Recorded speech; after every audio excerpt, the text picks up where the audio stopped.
जय माता दी। नमस्कार दोस्तों, स्वागत है आपका अपने चैनल हिंदू पर टीवी पर। दोस्तों, आज की वीडियो में मैं दुर्गा सप्तशती का पहला अध्याय हिंदी में सुनाने जा रही हूँ। वीडियो को शुरू करने से पहले वीडियो को लाइक करें और चैनल को सब्सक्राइब करें।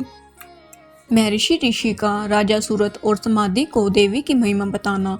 महर्षि मार्कंडेय बोले, सूर्य के पुत्र सांवरनी की उत्पत्ति की कथा विस्तार पूर्वक कहता हूँ, सुनो। सांवरनी महामाया की कृपा से जिस प्रकार मनवंतर के स्वामी हुए उसका भी हाल सुनो। पहले द्वारोचिष नाम का राज्य था। वह प्रजा को अपने पुत्र के समान मानते थे, तो भी कोला विध्वंसी राजा उनके शत्रु बन गए। दुष्टों को दंड देने वाले राजा सूरत की उनसे लड़ाई हुई। कोला विध्वंसियों की संख्या में कम होने पर भी राजा सूरत युद्ध में उनसे हार गए। तब वह अपने नगर में आए। केवल अपने देश का राज्य ही उनके पास रह गया और वह उसी देश के राजा होकर राज्य करने लगे। किंतु उनके शत्रुओं ने उन पर वहां आक्रमण किया। राजा को बलहीन देखकर उसके दुष्ट मंत्रियों ने राजा की सेना और खजाना अपने अधिकार में कर लिया। राजा सूरत अपने राज्याधिकार को हारकर शिकार खेलने के बहाने घोड़े पर सवार होकर वहां से एक भयंकर वन की ओर चले गए। उस वन में उन्होंने महर्षि मेधा का आश्रम देखा। वहां मेधा महर्षि अपने शिष्यों और मुनियों से सुशोभित बैठे हुए थे और वहां कितने ही हिंसक जीव परम शक्ति भाव से रहते थे। राजा सूरत ने महर्षि मेधा को प्रणाम किया और महर्षि ने भी उनका उचित सत्कार किया। राजा सूरत महर्षि के आश्रम में कुछ समय तक ठहरे। अपनी नगर की ममता के आकर्षण से राजा अपने मन में सोचने लगे, पूर्व काल में पूर्वजों ने जिस नगर का पालन किया था वह आज मेरे हाथ से निकल गया है। मेरे दुष्ट एवं दुरात्मा मंत्री मेरे नगर की अब धर्म से रक्षा कर रहे होंगे या नहीं। मेरा प्रधान हाथी, जो कि सदा मद की वर्षा करने वाला और शूरवीर था, मेरे वैरियों के वश में होकर न जाने कितने दुखों को भोग रहा होगा। मेरे आज्ञाकारी नौकर, जो मेरी कृपा से धन और भोजन पाने से सदैव सुखी रहते थे और मेरे पीछे पीछे चलते थे, और अब वह निश्चय ही दुष्ट राजाओं का अनुसरण करते होंगे तथा मेरे दुष्ट एवं दुरात्मा मंत्रियों द्वारा व्यर्थ ही धन को व्यय करने से संचित किया गया मेरा खजाना एक दिन अवश्य खाली हो जाएगा। इस प्रकार बहुत सी बातें सोचता हुआ राजा निरंतर दुखी रहने लगा। एक दिन राजा सूरत ने महर्षि मेधा के आश्रम के निकट एक वैश्या को देखा। राजा ने उससे पूछा, भाई तुम कौन हो? यह तुम्हारा आने का क्या कारण है? और तुम मुझे शोकग्रस्त अनमने से क्यों दिखाई देते हो? इसका क्या कारण है?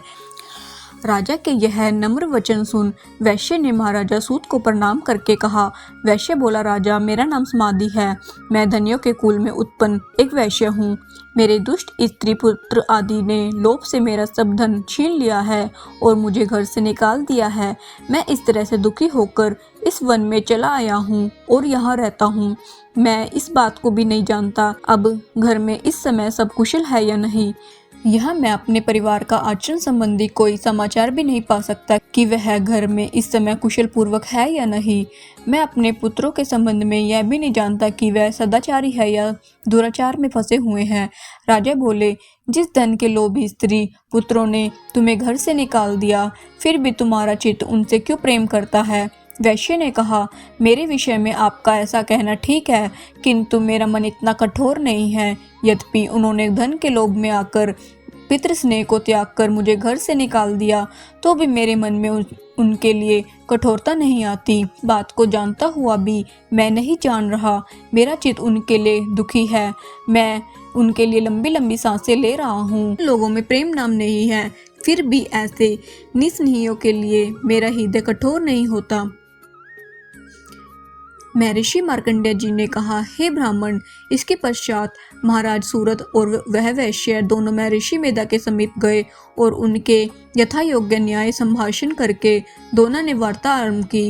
राजा बोले, हे भगवान, मैं आपसे एक बात पूछना चाहता हूँ, सो आप कृपा करके मुझे बताइए। मेरा मन अधीन नहीं है, मैं इससे बहुत दुखी हूँ। राज्य धन आदि की चिंता अभी तक मुझे बनी हुई है। मेरी यह ममता अज्ञानियों की तरह बढ़ती जा रही है। यह समाधि नामक वैश्य भी अपने घर से अपमानित होकर आया है। इसके सब जनों ने भी इसे त्याग दिया है। सब जनों से त्यागा हुआ यह उनसे हार्दिक प्रेम रखता है। इस तरह हम दोनों ही दुखी हैं। हे महाभाग, उन लोगों के अवगुणों को देखकर हम दोनों के मन में उनके लिए ममता जनित आकर्षण उत्पन्न हो रहा है। हमारे ज्ञान हो रहते हुए भी ऐसा क्यों है? अज्ञानी मनुष्यों की तरह हम दोनों में यह मूर्खता क्यों है? महर्षि मेधा ने कहा, विषम मार्ग का ज्ञान सब जंतुओं को है। वो सभी के लिए विषय पृथक पृथक होते हैं। कुछ प्राणी में दिन में नहीं दिखते, कुछ रात को, परंतु कई जीव ऐसे हैं जो दिन और रात दोनों में देख सकते हैं। यह सत्य है कि मनुष्य में ज्ञान प्रधान है, किंतु केवल मनुष्य ही ज्ञानी नहीं होता, पशु पक्षी आदि भी ज्ञान रखते हैं। जैसे यह पशु पक्षी ज्ञानी है, वैसे ही मनुष्य का ज्ञान है, और जो ज्ञान मनुष्य में है वैसे ही पशु पक्षियों में है, तथा अन्य बातें भी दोनों में एक जैसी पाई जाती है। ज्ञान होने पर भी इन पक्षियों की ओर देखो, अपने भूख से पीड़ित बच्चों की चोंच में कितने प्रेम से अन्न के दाने डाल रहे हैं। ज्ञान होने पर भी इन पक्षियों की ओर देखो, अपने भूख से पीड़ित बच्चों की चोंच में कितने प्रेम से अन्न के दाने डालते हैं। हे राजन, ऐसे ही प्रेम मनुष्य में अपनी संतान के प्रति भी पाया जाता है। लोभ के कारण अपने उपकार का बदला पाने के लिए मनुष्य पुत्रों की इच्छा रखते हैं, इस प्रकार मोह के गड्ढे में गिरा करते हैं। भगवान श्री हरि की जो माया है, उसी तरह से यह संसार मोहित हो रहा है। इसमें आश्चर्य की कोई बात नहीं है, क्योंकि वह भगवान विष्णु की योग निंद्रा है। यह माया ही तो है जिसके कारण संसार मोह में जकड़ा हुआ है। यह माया ही तो है जिसके कारण संसार मोह में जकड़ा हुआ है। यही महामाया भगवती देवी ज्ञानियों की चित्त को बलपूर्वक खींचकर मोह में डाल देती है, और उसी के द्वारा संपूर्ण जगत की उत्पत्ति होती है। यही भगवती देवी प्रसन्न होकर मनुष्य को मुक्ति प्रदान करती है। यही संसार के बंधन का कारण है, तथा संपूर्ण ईश्वरों की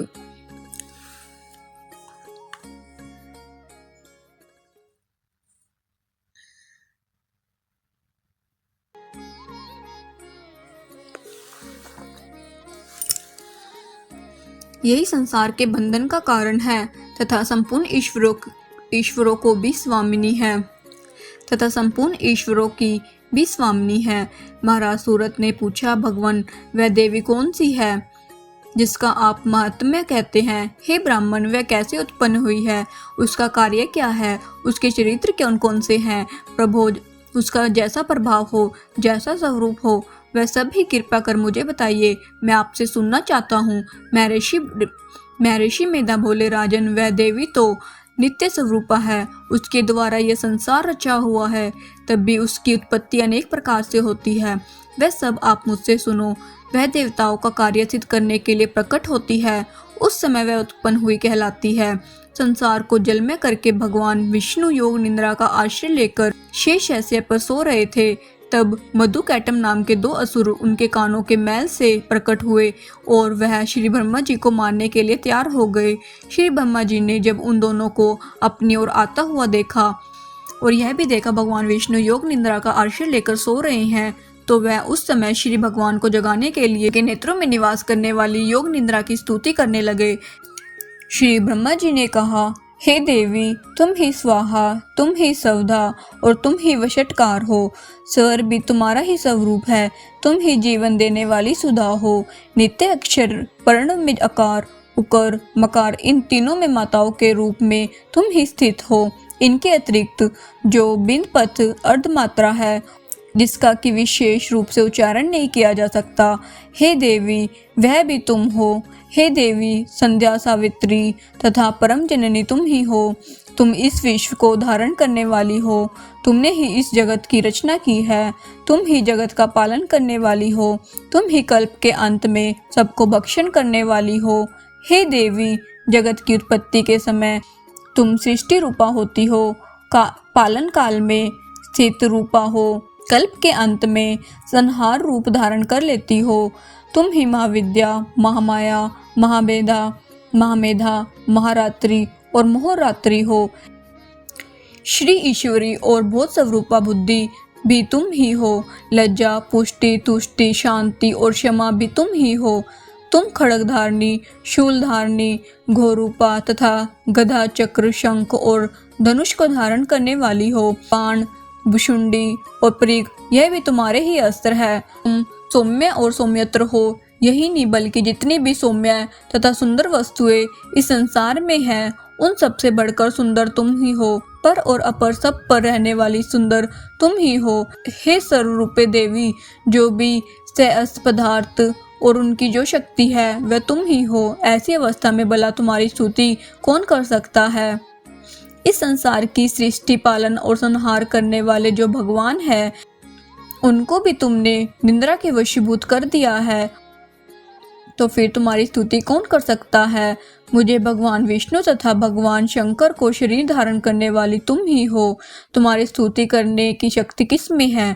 हे देवी, तुम तो इन उदार प्रभावों के कारण प्रशंसनीय हो। मधु और कैटम जो भयंकर असुर है, इन्हें मुंह में डाल दो और श्री हरि भगवान विष्णु को भी जल्दी जगा दो और उनमें इनको मार डालने की बुद्धि भी उत्पन्न कर दो। महर्षि मेधा बोले, हे राजन, जब श्री ब्रह्मा जी ने देवी से इस प्रकार स्तुति करके भगवान को जगाने तथा मधु और कैटम को मारने के लिए कहा, तो भगवान विष्णु के नेत्र, मुख, नासिका, बाहु, हृदय और वक्षस्थल से निकल ब्रह्मा जी के सामने खड़ी हो गई। उनके ऐसा करना था कि भगवान श्री हरि तुरंत जाग उठे और दोनों असुरों को देखा, जो कि अत्यंत बलवान और प्रकर्मी थे और मारे क्रोध के जिनके नेत्र लाल हो रहे थे और जो ब्रह्मा जी का वध करने के लिए तैयार थे। तब क्रुद्ध हो उन दोनों दुरात्मा असुरों के साथ भगवान श्री हरि पूरे 5000 वर्ष तक लड़ते रहे। एक तो वह अत्यंत बलवान और पराक्रमी थे, दूसरे महामाया ने भी उन्हें मोह में डाल रखा था। अतः वह श्री भगवान के कहने लगे, हम दोनों तुम्हारी वीरता से अत्यंत प्रसन्न हैं, तुम हमसे ऐसा कोई वर मांगो। भगवान ने कहा, यदि तुम मुझ पर प्रसन्न हो, अब तुम मेरे हाथों से मर जाओ, बस इतना सा ही वर मैं तुमसे मांगता हूँ। यहाँ दूसरे वर से क्या प्रयोजन है। महर्षि मेधा बोले, इस तरह जब वह धोखे में आ गए तो और अपने चारों ओर जल ही जल देखा, तो भगवान श्री हरि से कहने लगे, जहाँ पर जल न हो, सूखी जमीन हो, उसी जगह हमारा वध कीजिए। महर्षि मेधा कहते हैं, तथा अस्तु कहकर भगवान श्री हरि ने उन दोनों को अपनी जांघ पर लेटाकर उन दोनों के सिर काट डाले। इस तरह से यह देवी श्री ब्रह्मा जी की स्तुति करने पर प्रकट हुई थी। अब तुमसे उनके प्रभाव का वर्णन करता हूँ। इस प्रकार श्री दुर्गा सप्तशती का पहला अध्याय समाप्त हुआ।